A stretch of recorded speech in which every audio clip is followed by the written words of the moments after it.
Insomniac Spider-Man 2 as a standalone game, I would give an 8.3 out of 10, and as a sequel to both Marvel Spider-Man 2018 and Spider-Man Miles Morales 2020, I would give a 7.7 out of 10. I know that rating sounds a little bit harsh, but I'm gonna try and break down my likes and unfortunately many dislikes with this game, particularly in the story. I'm not a writer, I'm not a game developer, I'm just someone who likes Spider-Man and Spider-Man games. I played all 3 of Insomniac's Spider-Man games and I've clocked in, no shame, but around 400 hours in total. I decided the best way for me to break down my thoughts is to talk about the story and the gameplay and the endgame. So for the story, I have some mixed thoughts because honestly, I don't think I had that much problems with the story up until after Peter loses the symbiote suit, because then I felt like that the story lost some of its flow and they kind of had to just rush towards the ending. I'm not going to reiterate the entire story, otherwise the video is going to be way too long. So I'm mostly going to be talking about a lot of segments and things that I just didn't like gameplay wise and narrative wise. So for now, let's just talk about the characters. I'm surprised how much I liked Harry in this game. I think they did a great job of making Harry feel like a natural friend to Peter, especially since he wasn't present in the first game. It was really cool how he just set up this whole Emily May Foundation and thought about honoring May and his mom. And if you explore the area, you can also find some really cool Easter eggs like Mr. Negative's gear and the Devil's Breath canister from the first game. I really liked how, following up from the Coney Island mission, Peter and Harry just go back to Emily May and they're just eating pizza and experimenting with the symbiote's capabilities. I feel like these two people that really have known each other for a long time and they're just messing around. The missions you do with Harry as Agent Venom, and I thought those missions were pretty fun. On top of that, I thought it was just really nice to finally see Peter with an actual solid job for about 2 seconds, but that's typical Peter Parker fashion. When Kraven's hunters attack and the Foundation is getting destroyed, Harry doesn't even really care that much the fact that it's getting destroyed. He's more like, hey man, Peter, I trust you. You have the suit, kick their asses. And I'm like, for someone like Harry, who's been in a coma for I think over a couple years, I'm not entirely sure the entire time, but for someone who's been in a coma, most of his life afterwards about building this foundation, and it's collapsing right in front of his eyes, instead of being mad in the moment, he just has faith in you, Peter, and I really appreciate that. Despite some of the corny dialogue that I think this Insomniac series has. Swish, swish, bitch. Now we outside. Hell no. Yeah, we outside now. I think that they made the friendship really convincing.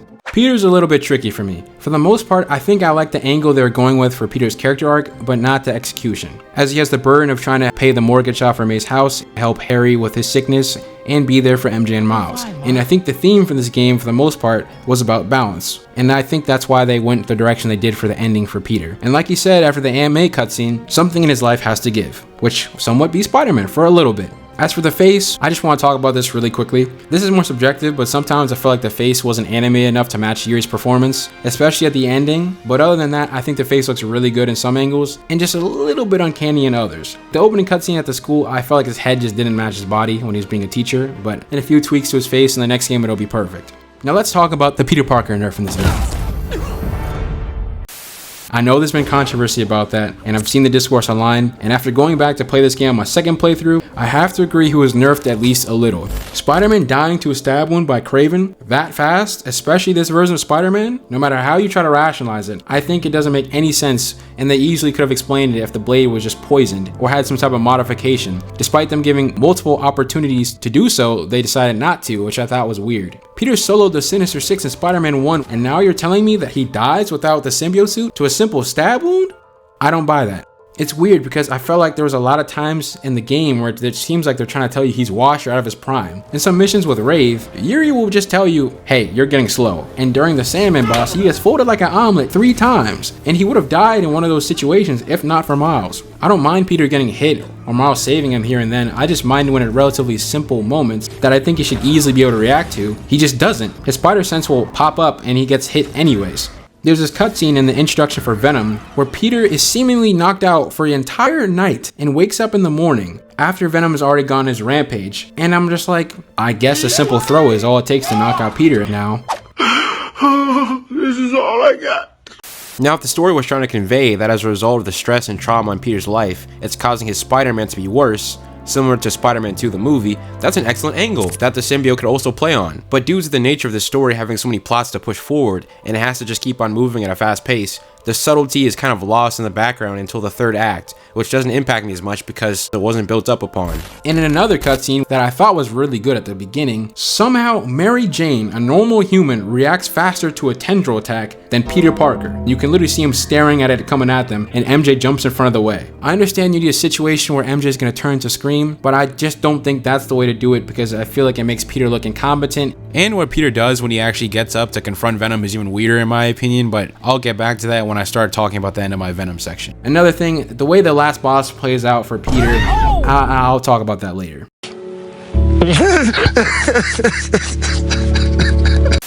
Small section, let's talk about Norman Osborn. Back to formula.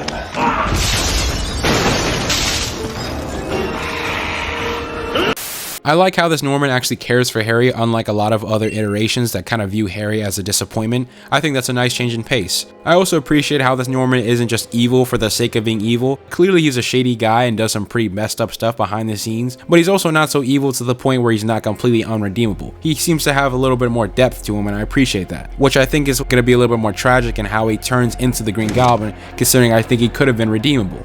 But how they got to him turning to the Goblin for the third game, I'm not a fan of, because in regards to the ending, I don't really understand why he's so mad at the Spider-Man. Norman definitely is not the most rational person in this universe, but he told Spider-Man, hey, bring my son back alive, and they did that. Obviously not in the best condition, but considering what Connors was saying, this was literally the best outcome you could ask for. So I don't really understand why they did that when I felt like they could have gone the alternative of Norman hating Spider-Man, because Spider-Man is literally wearing Harry his son's cure that looks exactly like his treatment, but the game never really addressed this as a drama point for Norman. And I was thinking this would have made for some very good conflict between Peter and the Osborns, but the game never really did this, and I was just thinking this would have made for a better reason for why he hates the Spider-Man, but it is what it is. I'm worried about Harry. And I have no one else to talk to. He's, not himself right now. And it's all my fault. It's mine too. Harry told me about his treatment. I knew something was off, but I was just happy he was back. I should have told him that more. You still can. I'll let you know if I hear from him, Mr. Osborn. Okay. I appreciate it, Peter. MJ. For starters, I want to touch on MJ's face really quickly, similar to how I talked about Peter's. My critique with MJ's face in game is that compared to Insomniac's other faces, I feel like MJ looks the least like her face model. In my opinion, that leaves it looking good in some angles, uncanny in others, and other times just flat out bad. Especially when you compare it to the likes of Black Cat, who despite her brief appearance in this game, I feel like she's a much more consistent and better face model in game. It also doesn't help that they give MJ zero iconography from the comics that makes her stand out and pop on screen. Like, at least give her the red hair instead of this teaspoon of red that they gave her in game. Notice how she looks the best when the lighting actually makes her hair look red. But anyways, moving on. I liked how they expanded on MJ and Peter's relationship in the Coney Island mission. I thought it was really nice and wholesome, and I really liked their dynamic a lot more in this game than I did with the first game. I really liked our boss fight and how the symbiote highlighted some of her repressed insecurities, because I think it strengthened Peter and MJ's relationship a lot. Although, I do kind of wish they didn't make it so Peter was like overly apologetic for no reason. Some of the lines that were just coming out of Scream, at a certain point, I just don't think made any sense for MJ to even have those thoughts, and Peter's response just seemed like their game was trying to humiliate him for no reason. Outside of that, I really liked how in one of her MJ missions, they actually used her specific skill set, with her using some Symbiote to trick the hunters. That makes sense, that's great, it's something that's established in this universe, and I really liked how they did that. It makes sense for MJ.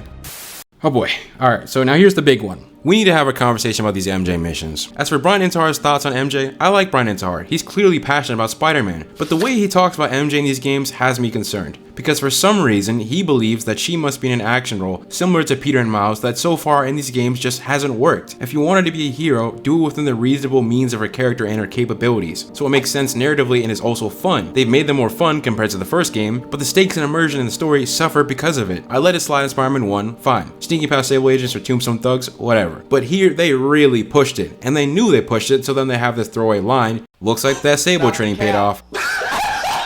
Every single time MJ's in an action role in these games, someone or something is made to look incompetent. Hunters that literally say live to hunt, hunt to live. Symbiotes that Peter, when they're introduced, said, I'm gonna need Miles' help for this because they're too vicious. but for some reason now MJ can just one-tap them with a blaster. And Peter being okay with MJ going into the symbiote base where anything could go wrong, she could die at any given moment, I'd argue is extremely out of character for Peter. The entire reason Peter wears a mask is to protect the ones that he loves most. So it really rubs me the wrong way when he's just cool with putting MJ in a situation where she could potentially die, especially when you just saw her turn to scream like a day ago. Thought his whole masked vigilante thing was problematic. But I've come to realize that if Spider-Man's true identity was revealed, everyone he cared about would be in constant danger. Maybe a man in a mask doesn't have something to hide, but something to protect. It's kind of hard for me to take these stakes seriously when I look down and I see reporter MJ blasting away the symbiotes like she's John Wick. She's a little bit overpowered. Oh well. It's a video game. Exactly. Superheroes. And the "it's a video game" comment from IGN annoys me because let's not act like these games aren't marketed mostly for the story. They have a story trailer. "It's a video game" is how I can bounce this guy off the concrete 15 times and his spleen isn't broken. That's "it's a video game." And then the "I don't give a" comment about her being OP from Brian Intihar, for me, just comes across as a cop-out for not writing scenarios that make sense for a character. Personally, I don't need MJ to be in an action role for me to care about her or think she's a strong character. I like Miles' mom. She's caring, compassionate, and has a strong will. We see in Miles' own game she's familiar with Harlem and helps evacuate Harlem with Genki, who accompanies her going door to door and spread the word using social media. May, in the first game, when you help someone, you help everyone. She helped change a lot of lives at Feast. These are perfect examples of characters doing what they can to help out without them being shoehorned into the action for the sake of it. It reminds me of in the Flash show, because they didn't know how to write for non-meta-humans, they would either give someone like Iris a gun or just give everyone powers to try and make them relevant. Just my thoughts, let me know in the comments what you think below. There was actually concept art for symbiotes invading the Daily Bugle, and I was thinking if this concept art was kept in the game, we could have a mission where maybe MJ's in a horror stealth mission where she must help get people out of the Bugle while she waits for Peter or Miles to show up to help out. But then you can see some people are actually getting abducted by the symbiotes. This way MJ still has agency, but the threat of the symbiotes isn't lost. But whether you agree with me or not, To the point where I say, we're going to do it. I don't care. We'll cut other stuff. Oh, hell! cutting content to make room for MJ missions is absurd, and when I heard it, I almost fell to my knees. Man, I fell down to my knees when the law came. And lastly, why would I want to play as MJ for the first playable character in the last mission when you proposed a way cooler scenario of running away from Venom as Peter? You gave me an option, got me excited, then took it away from me. Why? Pretty sure you're They stole it from me, Carmine! They took it! That was today! Today! Also, in regards to Stephanie Tyler, MJ's face model, if you're out here being a creep because you just don't know about boundaries or you just don't like the face or whatever it is, I promise you it's not that big of a deal. Leave these people alone. There's no reason to go after people like this when they have lives. It's pretty unfortunate, but I just feel like I should address this, so yeah. Trek the lizard. The spider is mine. The great hunt begins. Kraven is solid, and he feels very threatening in this game. My only real critique with Kraven is that I think we should have gotten more of him. I hope I say his last name right, but Jim Peary, he did an amazing job voicing Kraven, and I feel like some of the cool information about Kraven is in the side missions, which I won't say. Also, I saw a lot of people bothered that a lot of the rogues are killed off screen, and I agree with that. I think instead if we played missions trying to stop Kraven from killing some of the villains as Peter and Harry and failing, this would not only connect us with Harry more, but it would really highlight Peter's sense of protecting life that the symbiote will later leech off of in the story, and it'll also enhance how much of a threat Kraven is. So instead, some missions could maybe play out loosely around Peter and Harry at first go after Kraven trying to prevent him from killing Vulture and Shocker after Peter finds out that he killed Scorpion. I choose Vulture because for his cancer story, I think it's a nice parallel to Kraven dying and Harry and Vulture wanting to preserve their life as long as possible. Shocker, I mostly just want to see him because Kraven said he was a tough fight. And so here's my Kraven mission rewrite. These missions will start after Peter finds Scorpion's body, making him more guilty and motivated to stop Kraven. The first mission could maybe be Shocker and he dies to a mix of his overconfidence. And the last one, Vulture, who despite being much smarter and recognizes the threat of Kraven, is badly injured and hospitalized by Kraven. I don't know why, but a Vulture redemption is just something I'd like to see, and so he lives. Peter could start doubting himself slowly, feeling like he's failing as Spider-Man and protecting them. I'll delve into this more, but that's how I would have made Kraven's presence even better and hint at Peter's psyche that the symbiote would feed on in the Miles and Mr. Negative mission. But I gotta make sure I give props where it's due. The Kraven boss fight as Peter, in my opinion, is the best boss fight in the entire game, and the highest point in the story for me. The build up to it with the symbiote tempting Peter to kill Kraven was great. Miles being the driving force for Peter to start going ballistic is amazing. Now you're in for it. Yeah.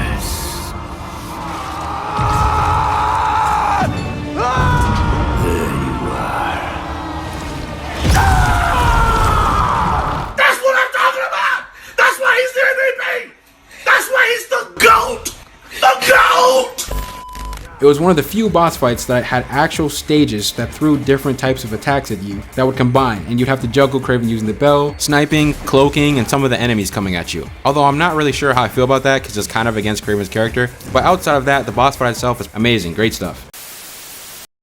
Now let's talk about Venom.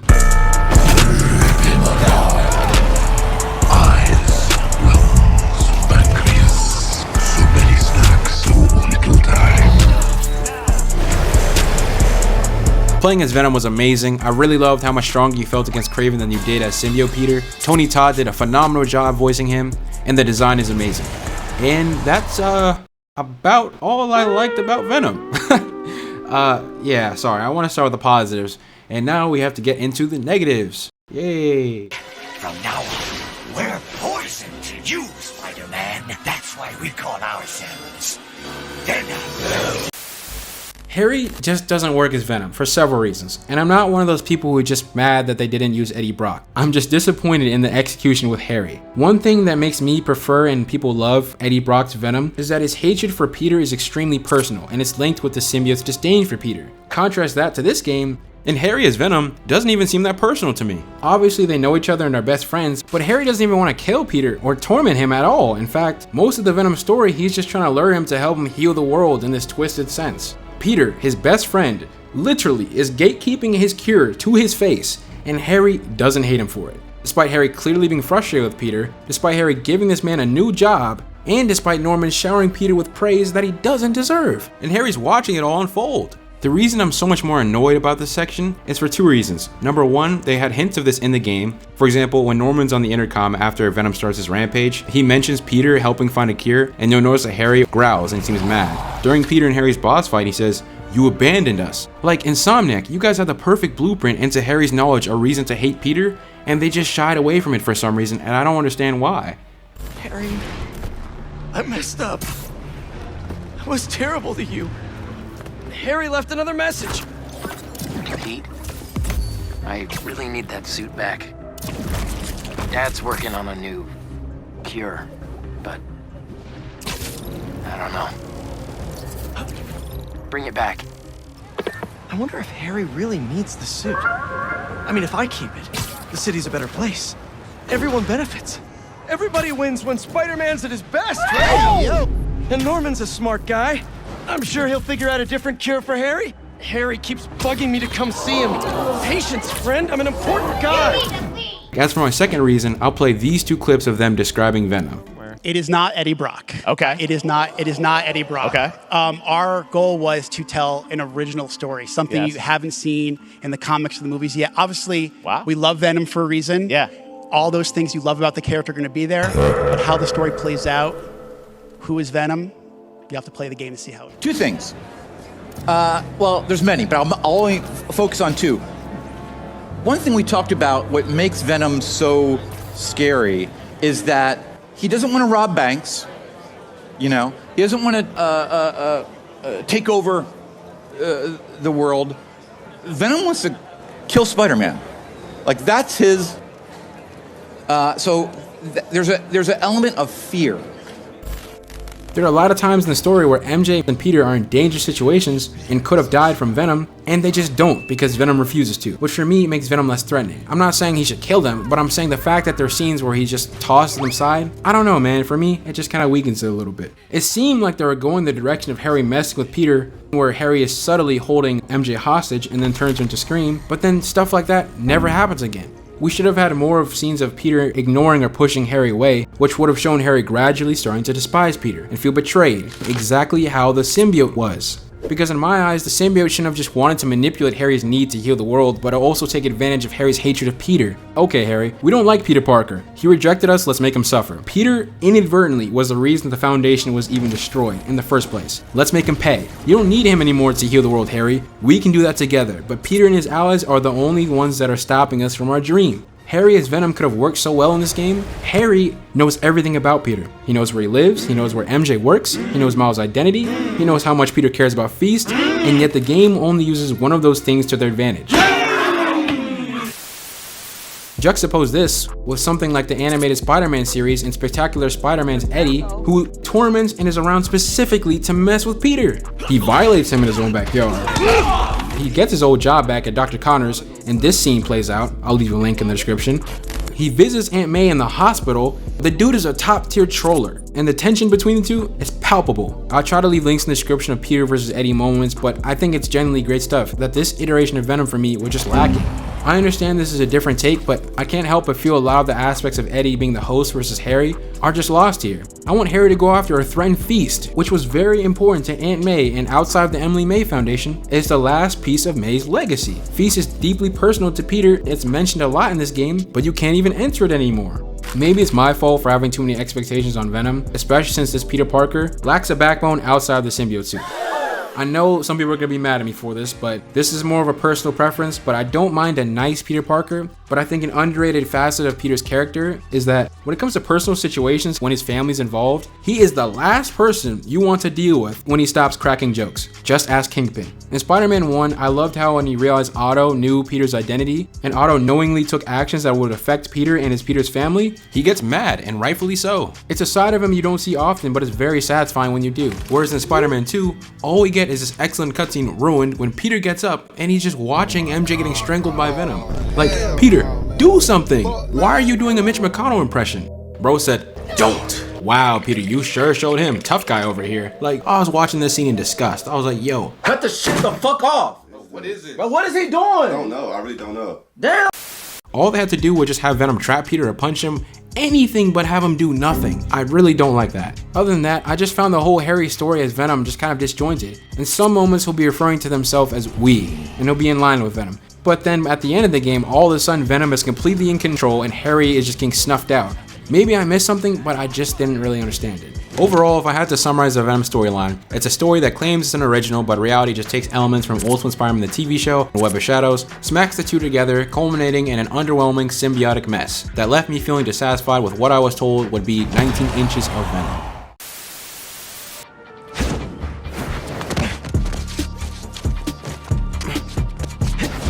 As for Miles, I think he was okay in this game. I definitely felt like for a portion of the story, he was kind of just around until the end of the second act when he's needed to get the symbiote suit off. And at first I thought they were gonna go somewhere with how Peter kept ignoring his calls and brushing him off, but the payoff was only a single line in their boss fight, which was just weird to me. As for his missions, on my first playthrough in the game, I appreciated them as they were, and I thought that they felt like a little bit of a slice of life in a friendly neighborhood Spider-Man, while Peter was off dealing with the bigger things at hand. But I also understand why people didn't enjoy some of his missions. For example, the museum segments where I thought were kind of boring, but I think they had a pretty nice payoff with the gala and spending time with his mom. Lee's storyline was the only thing I felt like main story that Miles really had. I think the Lee storyline was kind of stretched out up until the end of the second act, because between then and the ending, Miles was pretty much just setting up side missions. I thought they had something with him potentially having anger issues, which could have been interesting, but that goes nowhere.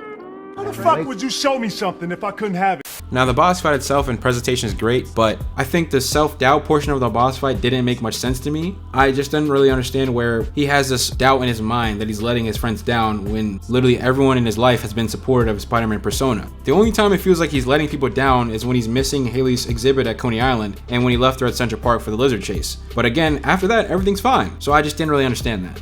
On a positive note though, I think the best thing about Miles in this story is the decision to work with Lee to help save Peter in yet another scenario where Peter is getting pieced up. And trust me, that's not the last. Oh brother, this guy stinks!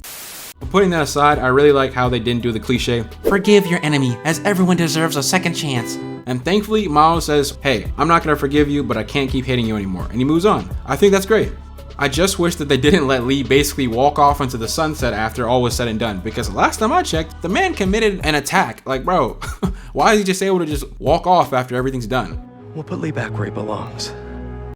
Alright, so let's talk about that thing he's wearing at the end of the game. Narratively, the suit makes no sense and comes out of nowhere. And if you listen to the JJ podcast if you're swinging around as Peter, after Peter gets his anti-venom suit, JJ's saying that the Spider-Man are basically just swapping wardrobes instead of dealing with a citywide invasion. And which is obviously supposed to be a joke, you know, you're not supposed to take it seriously. But immediately after, Miles just rolls up and does the exact same thing Jameson was just criticizing them for. And Miles saying, it's time for a Miles Morales original. Doesn't make any sense for me, because when in his standalone game, one of his main arcs was to become his own Spider-Man, and he builds his new suit in this really dope montage. But now I guess he just does it again for Reasons. Well, we know the reasons, but I'll get into that. As for the design, personally, the exposed hair is just corny, and I think it's equivalent to how people thought fingerless gloves were cool in 2010. The shoes make no sense, and the entire suit just being an Adidas ad just sours it for me. I wouldn't mind it as much if the game didn't force you to wear it in the final climactic battle, but it is what it is.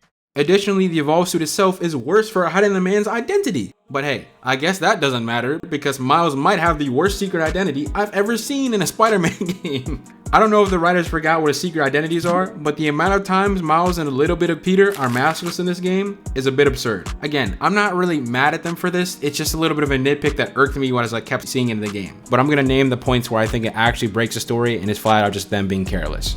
The dude literally has his mask off in broad daylight at Peter's garage. I didn't even mention that Brooklyn Visions definitely knows his identity because they gave him that Puerto Rican suit that they gave him as a gift.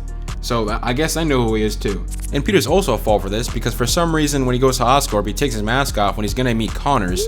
So that's why I find it a little bit funny when Norman Osborn's like, who are the Spider-Men? And I'm like, you can literally just look at your security footage, go back a couple seconds, and you'll know who Peter is instantly. And in the last mission, he's holding hands with MJ, which is also just flat out carelessness. Miles' Mysterio missions were really good. I thought the ending was an interesting twist as it seemed like his crew was basically using his name and his likeness to make profit.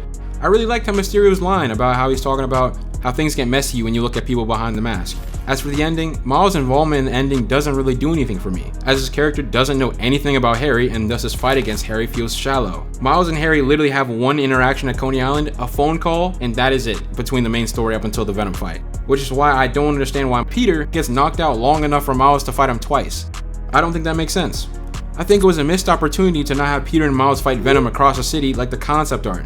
It would have been an excellent boss fight in scope, unique in using the city as a giant set piece, and it would have mixed up the gameplay a bit instead of a lot of the bosses which kind of just function as parry, dodge, punch, rinse and repeat like many of the bosses in the game. Unfortunately, in terms of scale, the Sandman boss fight is the biggest one in the entire game.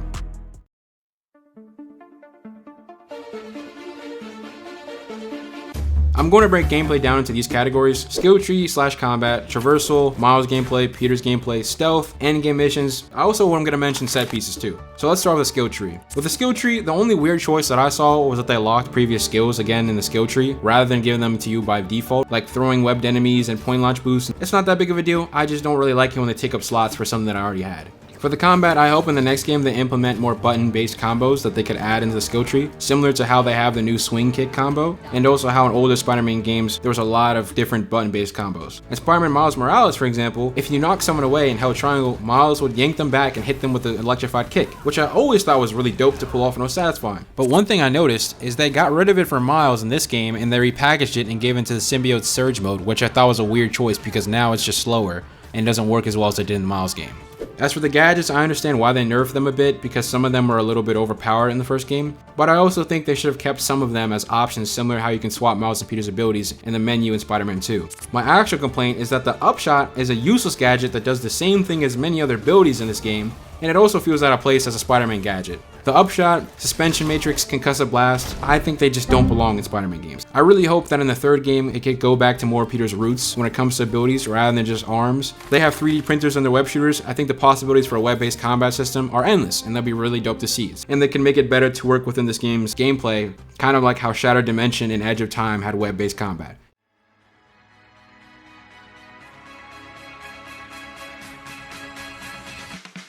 Simply put, the traversal is amazing. The best part of the game, hands down. If you've played this game, you know how much fun it is to simply swing around. The web wings, I think they're a lot more fun to use than I expected when I first saw them in the reveal trailer. And if you combine the web wings and swinging, air tricks, along with the point launch, the loop-de-loop, and corner tethers, you can get a really great sense of momentum and fluidity, especially combined with the jump and the dash. The swing assistance was a nice surprise that they added for the game that gives players a higher skill ceiling if they want, and now that if you put the swings to 0 and you can actually hit the ground, now they can go even further with what they can do in the next game with traversal, and that brings me to my wish list. For the next game, number 1, climbing up the web line, grinding and running along the floors while holding a web. They actually kind of did this in the cutscene a little bit in Spider-Man PS4, and sometimes it's also was a little bit done in some things like Web of Shadows and Spider-Man 2, but they didn't put their hand, they just kind of ran along the ground. Running down buildings, you can run every other direction in these games except for down. I don't know why that is. Slingshotting up buildings like in TASM 1, and maybe they could add an advanced web swinging option like in Spider-Man 2, the 2004 game. And in this mode, they can implement and improve the double-handed web swinging that was in Spider-Man 2. They could also make it in this mode that the web lines are a lot more physics-based and they coil around buildings.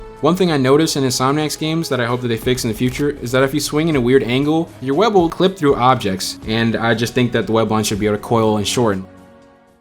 Now, in terms of Peter's traversal, this isn't necessarily a flaw, but more of an immersion thing for me. But for someone like me who loves traditional Spider-Man, I feel like the arms are just out of place on other suits that don't traditionally have spider arms. For example, if you're using the Raimi Spider-Man suit or the TASM suit, and then these random arms just poke out of nowhere, I just think it's a little bit weird. Obviously, you don't have to use them in traversal, but then you're limited on Peter's side of gameplay and extremely limited in Red Suit Peter's combat. A web-based dash, parry, and skill tree would go a long way in my opinion for player customization, rather than just limiting us to spider arms and default Peter gameplay. Next, this is kind of in traversal, but I do think that the wall crawling in the game is just flat out bad. I understand that this game has way more complex building structures and textures rather than just the often flat textures of old Spider-Man games, but sometimes you flat out cannot climb surfaces that should be climbable that you can still run up. So you can run up some surfaces but not climb on them, which I think is weird. A large portion of the Roxxon building in Harlem, you can't even climb for some strange reason, which I thought was kind of funny. I hope they improve it and maybe implement a fast wall crawling system and a charge jump while wall crawling and for swinging. She goes, dude, and crank up those tunes. Miles' new bioelectricity skills, in my opinion, are extremely broken, but that's not a problem for me. I felt like Miles' base gameplay compared to Peter's was a lot more fun, as you could be way more creative with his bioelectricity abilities, and I just think his finishers and the animations for them are always way more interesting and acrobatic than Peter's, which a lot of Peter's are kind of the exact same from the first game. I also think Miles' swinging animations transition more fluidly than Peter's. That's also in part because Peter's dive bomb animation is very rigid, and I think that just needs new animation completely. Miles' camouflage though was nerfed to the ground in this game, and compare that to his own game where there were some upgrades that you could use to make the camouflage last longer. But here in Spider-Man 2, the camouflage was nerfed so bad that in some situations you can be seen while in camouflage. In car chases you will be shot at while invisible, which makes zero sense, and that was not the case in Miles Morales.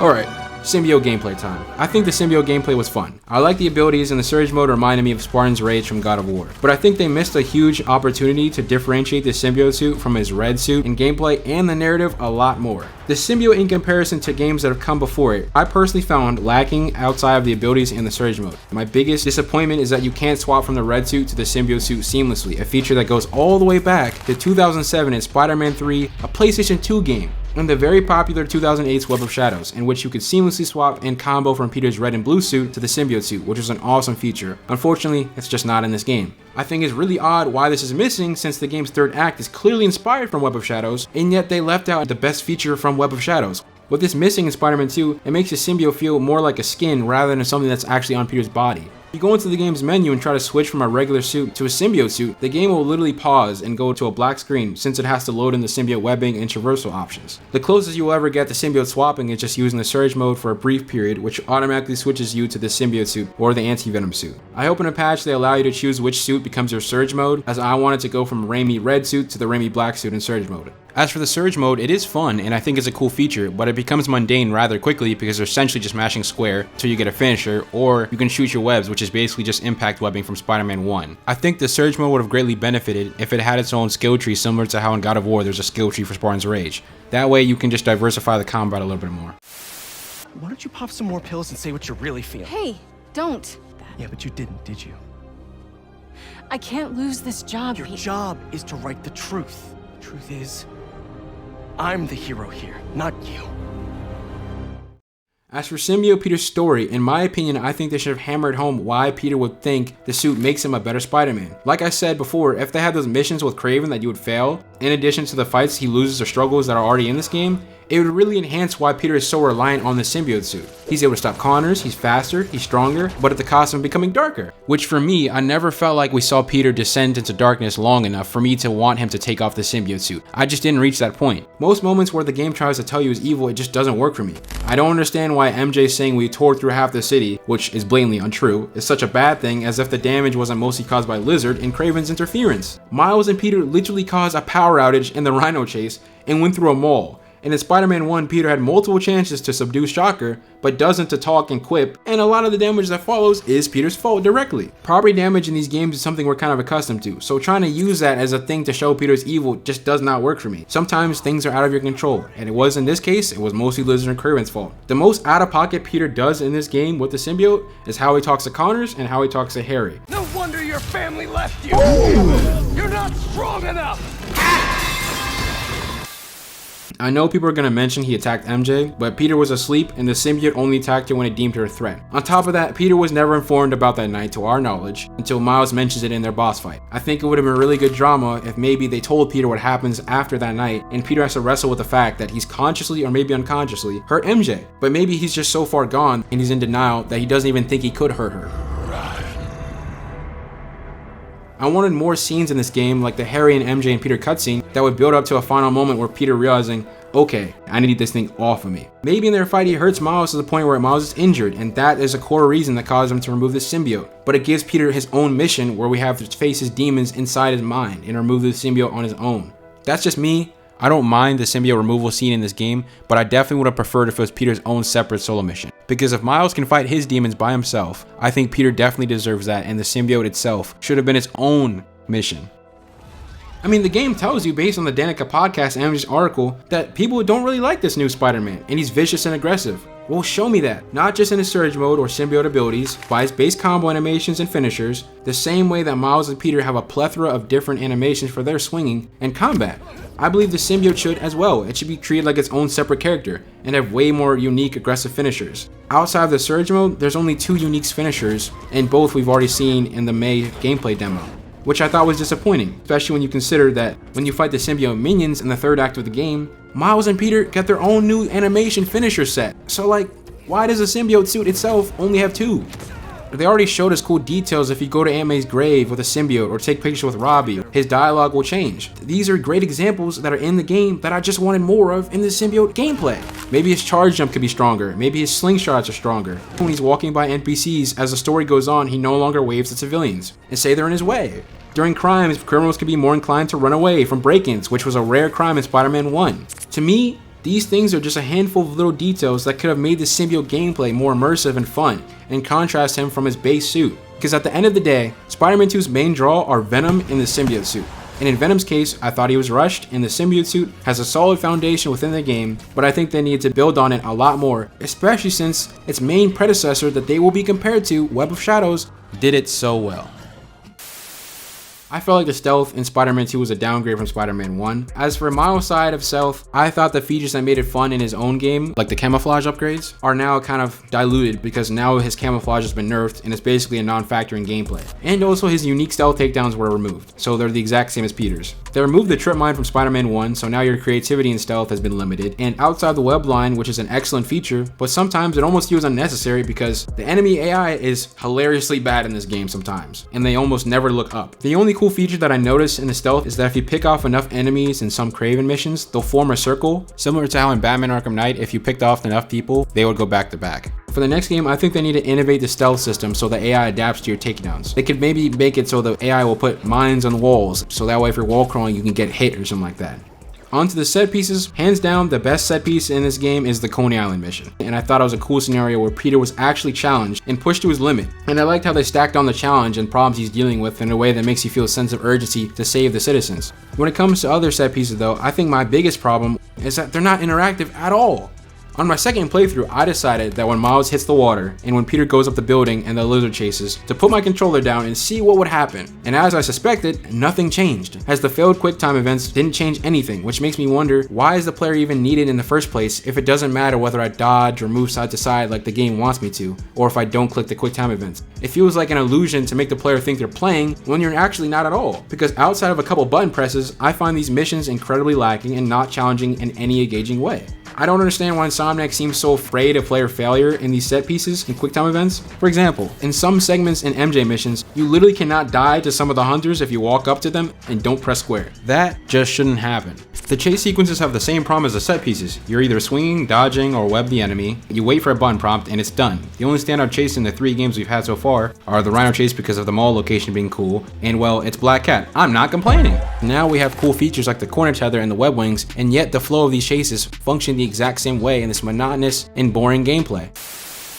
Next, we have endgame content. Endgame content, I might be mistaken, but it's nearly double the map now, but somehow it feels like there's less to do than in Spider-Man 1. There are no stealth challenges or traversal challenges, and combat challenges are only limited to Miles. And we only have one faction compared to Spider-Man 1's Sable bases, Demon bases, and Kingpin strongholds. And there was also the prisoner factions. The side quests there are here are hit or miss for me, so I'll just name my favorite side missions. The Howard mission was amazing and made me nostalgic to Spider-Man 1. The Grandpa mission was great, and it really shows the difference between other superheroes compared to Spider-Man. Peter having a flashback to getting the iconic Amazing Fantasy cover was a great mission, and even though technically this wasn't intended, I really enjoyed the glitch that let you swing around as Peter. Flame mission, I'd give an 8 out of 10. Dope setup for Carnage. I thought the Miles mascot mission was pretty fun too. Outside of those missions, I felt they ranged from filler to boring. Drone missions with Peter, flying through a wind tunnel, swinging a door open, and improved puzzles are not enough for me to consider them fun side content. I really enjoyed missions that feel like a bit more personal to a narrative, like how in the Friendly Neighborhood app in Miles Morales, it built a sense of community in Harlem.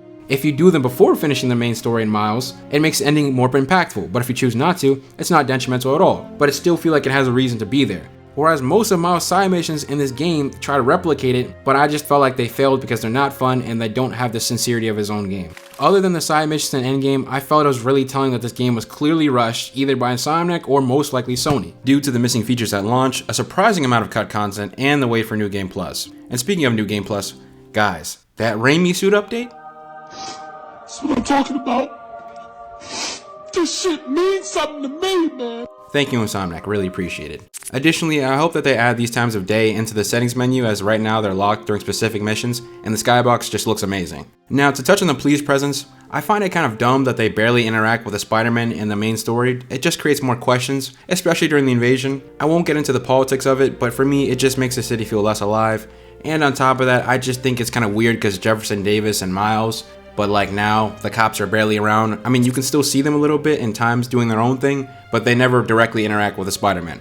And also, you will not see them in crimes anymore, which goes back to what I said about the city feeling less alive because of it. I want to talk about the crimes in this game because I think it's a big factor of the replayability of these games. In my opinion, the crimes were not innovated at all, and I found them disappointing. Car chases are now reduced to pressing 2 buttons. Swinging people to an ambulance is fine, but I've done that before and it's not anything new. The rest is pretty much a group of thugs, a fire, or an all-out brawl between Kraven hunters and symbiotes. And when I say symbiotes, I mean way too many symbiotes. Seriously, why are they even here? I thought they got eviscerated at the end of the game, but for some reason they're in the open world, which doesn't make much sense.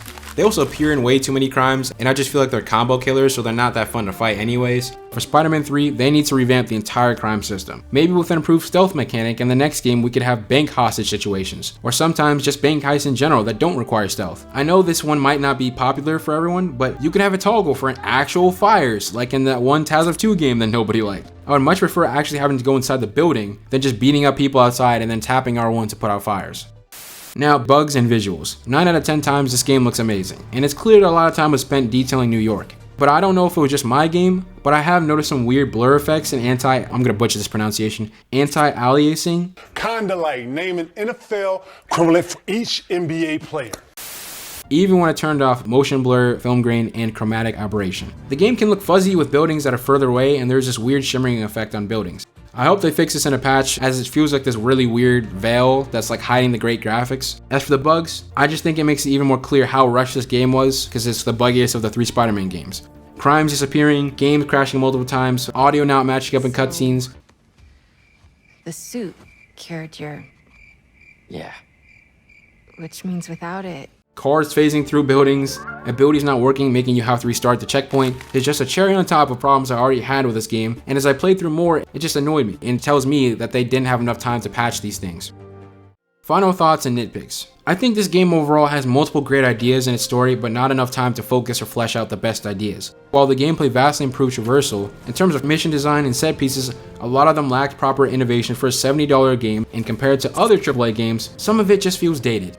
Right now I'm a little bit uneasy about the future of this franchise, as they seem to have tackled too much in this game's story, and I think they need to go back and look at what made Spider-Man 1 work so well, and just go from there. I have mixed thoughts on Peter's ending, mostly because I feel like it would have made a lot more sense and be natural for the third game, where Miles is mostly the main Spider-Man rather than the second, and now he's just kind of taking a break. I know he'll be back, but I just think it would have made more sense for the third game. Add Silk into the mix with her being teased, and it really worries me about the future of this story. It's not easy writing for Peter Parker and Miles, and also having the symbiote, and also having Kraven, and also having a cancer story with Harry. It's not easy at all. But now that they're adding Silk, I just don't know what they're gonna do. And personally for me, when it comes to multiple spider people, unless it's a Spider-Verse story or a crossover, I usually just prefer if it's just Peter or Peter and Miles. Because any other spider person in the same universe, in my opinion, just kind of dilutes the uniqueness of their powers and makes it harder to distinguish themselves from each other. Oh, it's disgusting. But jokes aside, maybe I'll be proven wrong and they'll write something amazing for Silk if she is a spider person in the next game, and they'll balance between Silk, Peter, and Miles. But with that said, thank you for watching this video. It's the longest video I've ever made, and by no means is this a bad game, but as the first game's motto said, I just want these games to be greater.